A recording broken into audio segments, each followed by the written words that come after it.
औज़ुबिल्लाहिमिनश्शैतानिर्रजीम बिस्मिल्लाहिर्रहमानिर्रहीम।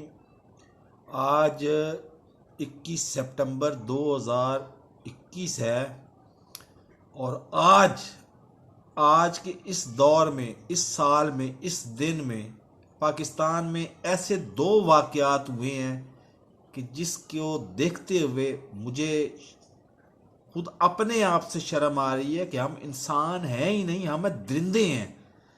एक तो शादरा में एक 22 साल शादीशुदा औरत को ज्यादती करने के बाद उसको कत्ल कर दिया गया घर में घुस के। और दूसरे नंबर पे कराची से एक बैन को बरामद किया गया है जो पिछले मेरा ख्याल है 3 साल से एक कमरे में कैद थी, ताफ़ुन ज़दा। और वो लड़की इतनी लागर है कि वो 30 से 40 किलो वजन है उसका, और अल्लाह भला करे वो बोलने या हाँ हूं करने के काबिल भी नहीं है। तो क्या हम इंसानियत की सारी हदें क्रॉस करके दरिंदगी में जा चुके हैं? हमें ये सोचना चाहिए कि हमारी असल औकात क्या है।